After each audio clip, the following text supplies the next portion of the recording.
Hello दोस्तों। तो आप लोग को चलिए आज देखते हैं प्रकाश के परावर्तन से जितना भी है क्वेश्चन जो एग्जाम 2026 में पूछे जाएंगे। ठीक है, तो आप लोग मन लगा कर पढ़ाइए और ताकि आप लोग एग्ज़ाम में अच्छे नंबर ला सकते हैं। और इस जो पढ़ाई नहीं किए हैं वो मेरा वीडियो को देख लीजिएगा तो आराम से 70% आ सकता है। ठीक है, तो वीडियो को ज़रूर देखिए और अपने कॉपी में उतारिए ये क्वेश्चन को और याद करके जाइए।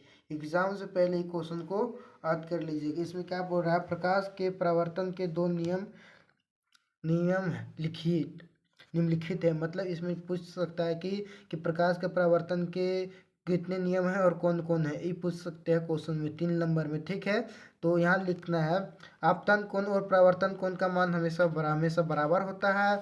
आपतित किरण, परावर्तित किरण और अभिलंब तीनों एक ही तल मतलब कि एक ही जगह पर होता है। ठीक है, तो ये आप लोग का ईवीवीआई क्वेश्चन है, तो आप लोग याद करिए ताकि ये क्वेश्चन को हम बता दिए। एक बार कॉपी में उतार को आप लोग एग्जाम से पहले ही याद कर लीजिएगा और तभी एग्जाम में जाइएगा लिखने के लिए। अगला क्वेश्चन है समतल दर्पण की विशेषता निम्नलिखित में है। मतलब कि समतल दर्पण का विशेषता पूछ सकता है जो कि आप लोग का सब्जेक्टिव ऑब्जेक्टिव दोनों पूछ सकता है। तो यहाँ लिखेंगे कि समतल दर्पण यह आभासी और सीधा प्रतिबिंब बनाता है। मतलब जो ऐना देखते हैं आप लोग, ये क्या समतल दर्पण है। तो ऐनम क्या होता है कि आभासी और सीधा, मतलब कि आभासी मतलब ये होता है सीधा और सीधा प्रतिबिंब बनाता है। ठीक है, और इसका बाद क्या है, वस्तु का साइज और प्रतिबिंब का साइज बराबर होता है। मतलब कि आप जो एनम देखिएगा तो अपना साइज और जे होगा और जो दर्पण में एनम देखिएगा वो दोनों बराबर होगा। ठीक है, इसके बाद क्या बोल रहा है, वस्तु दर्पण से जितनी दूरी पर होगी उसका प्रतिबिंब इतनी ही दूरी पर दर्पण के पीछे होगा। मतलब जो ऐना देखेंगे हम लोग तो ऐना के पीछे ही दर्पण जो प्रतिबिंब बनेगा, जितना दूरी पर हम लोग खड़ा रहेंगे उससे ही पीछे दर्पण में बनेगा। ठीक है, इसके बाद भी आए क्वेश्चन, अगला क्वेश्चन चलते हैं हम। अगला क्वेश्चन है अवतल दर्पण का उपयोग बताइए।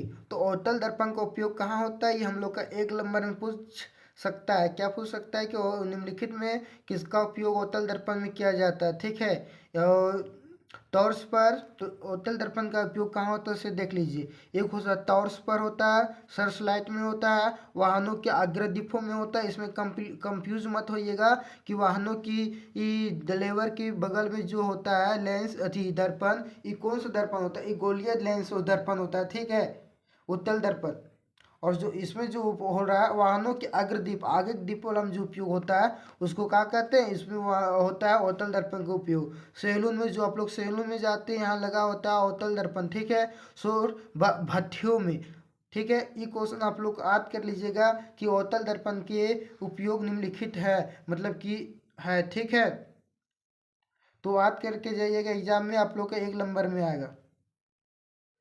अगला क्वेश्चन चल अगला क्वेश्चन है जहाँ दो परावर्तित किरण आपस में प्रतिच्छेद करती है वहीं प्रतिबिंब का निर्माण होता है। मतलब का बोल रहा है कि जहाँ परावर्तित किरण आपस में जो होता है प्रतिच्छेद मतलब काटती है किरण को रेखा को, तो इसी जन का होता है प्रतिबिंब का निर्माण होता है प्रतिबिंब बनता है। बोल सकता है कि प्रतिबिंब कहाँ बनता है, तो आप लोग बोलिएगा कि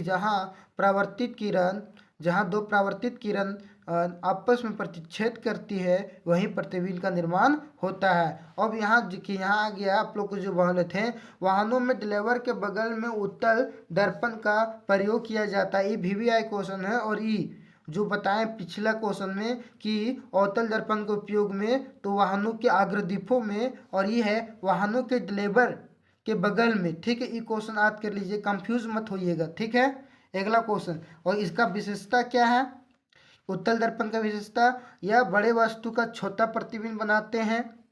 ठीक है, दूसरा यह हमेशा सीधा और प्रतिबिंब बनाता है, सीधा प्रतिबिंब बनाता है। दूसरा इसका दृष्टि क्षेत्र भी बहुत अधिक होती है और यह दुर्घटना से बचाता है। ठीक है, अगला वीवीआई क्वेश्चन, ये आप लोग का सब्जेक्टिव का फॉर्मूला है जो कि बोल सकता है एम का होता है आवर्धन कहा जाता है, एच डैश को प्रतिबिंब की ऊंचाई कहा जाता है और एच को कहा कहता है वस्तु की ऊंचाई।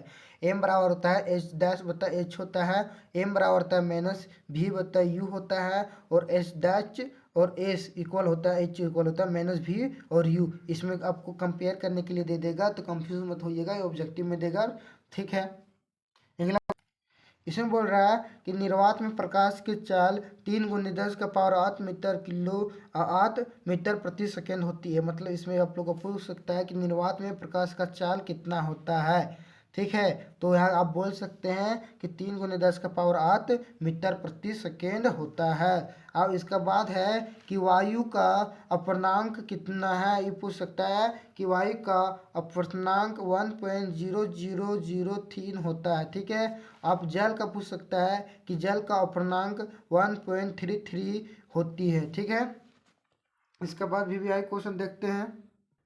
इसमें ये क्वेश्चन है कि अभिसारी लेंस किसे कहते हैं। तो अभिसारी लेंस उत्तर लेंस प्रकाश की किरणों को जमा करता है, इसीलिए उसे अभिसारी लेंस कहते हैं। मतलब अभिसारी मतलब होगा उत्तर, और अप मतलब होता है अवतल। अप आ मिलेगा और अभि से मिलेगा उत्तल। ठीक है, तो लिखेगा अभिसारी। इसमें बोल सकता है कि अभिसारी लेंस और अपसारी लेंस के लिखे परिभाषा लिखिए। तो यहाँ बोल सकते हैं कि उत्तल लेंस प्रकाश की किरणों को जमा करता है, इसीलिए उसे अभिसारी लेंस कहते हैं। और अब सारी लेंस में होता है कि अवतल लेंस प्रकाश की किरणों को फैलाने देता है, इसलिए उसे अपसारी लेंस कहा जाता है। ठीक है, ये दोनों याद कर लीजिएगा और जो बता रहे हैं VVI क्वेश्चन है।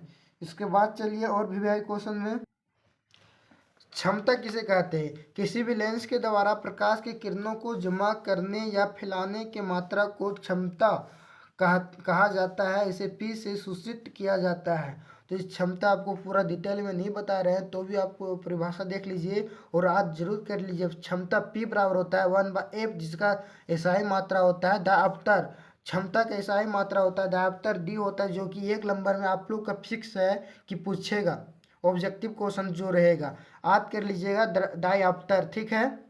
एसआई यूनिट क्षमता का। क्षमता निकालने के लिए फोकस दूरी को एम में लेना पड़ता है, मतलब मीटर में लेना पड़ता है जब भी क्षमता निकालने के लिए देगा आप लोग को। इसके बाद हीरा का पूर्णांक 2.42 होता है। ठीक है। इसके बाद सब्जेक्टिव क्वेश्चन आपको सॉल्यूशन वाला बाद में बताएंगे। ये क्वेश्चन आ सकता है कि आपको केरोसिन टारपीन का तेल तथा जल दिया गया है, इनमें से किसमें प्रकाश का सबसे अधिक तीव्र गति से चलता है। सारणी 10.3 में दिए गए अंकों का उपयोग कीजिए। मतलब किताब में दिया हुआ है आप लोग का 10.3 इसमें दिया गया है। तो आप याद कर लीजिएगा कि केरोसिन, तारपीन और तेल और जल, तो जिसका घनत्व कम होगा उसका ही में ही प्रकाश का चार्ज सबसे अधिक होगा। तो हमको कैसे लिखना पड़ेगा, जल, केरोसिन और तारपीन तेल में से न्यूनतम प्रकाश घनत्व जल का होता है। मतलब जिसका घनत्व कम रहेगा उसी में होता है, इसलिए जल में प्रकाश का सबसे अधिक तीव्र गति से चलती है। ठीक है। ओके, तो आपको इतने तक वीडियो कम ही बनाएंगे ताकि आप लोग का दिक्कत ना हो। जितना मैं बता रहा हूँ इतना याद कर लीजिए और शेयर कर दीजिए जिन लोग 10 क्लास में हैं, ताकि इन लोग को भी कोई दिक्कत नहीं हो। ठीक है। ओके, आप लोग के लिए भी वीडियो आएगा अगला दिन। ओके, धन्यवाद, थैंक यू।